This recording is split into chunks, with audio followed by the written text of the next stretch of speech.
Chapter 1. Grayson Everett Hayes sat in a lawn chair in his garage, bathed in flickering fluorescence, slathered in sweat, wearing nothing but his boxers, a yellow legal pad in one hand and a nail gun in the other. He couldn't remember why. The sweat was not just the result of the oppressive desert heat.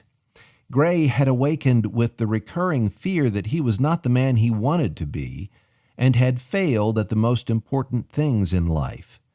And the fear compounded because he could not remember what the important things were. That had awakened him and opened his pores. Gray's gray-speckled, sandy brown hair stuck up in the back like the comb of a chicken. His piercing blue eyes and weathered face made strangers stop, thinking they might have just seen someone from the movies. Innocent eyes and a boyish look often belied the confusion inside, making many judge him as someone who seemed to know the answers to life's questions. Just over 6 feet tall, with broad shoulders, his belly slightly spilling over the elastic in his shorts, he sat staring at his hands. Grayson was in the deepest kind of trouble, with a heart that could not rest. His was an isolated heart, not simply from those around him, but from himself as well, and he hated the distance. The dream that woke him felt like a sign, something real that life or God was speaking to him. His subconscious was working on it, and he tried every day to pull the words from inside and get them onto the legal pad so he could know the truth from one day to the next and remember. Her screams and the jumbled mess of his life had made him sit up in bed, grab the pad, and wander toward the door in the dark. He cracked his toe on a box that shouldn't have been there, and he cursed and hopped. Stay quiet. In the dim light of the clock on the nightstand, Lottie lay with her eyes closed, chest rising and falling. She seemed so exhausted these days.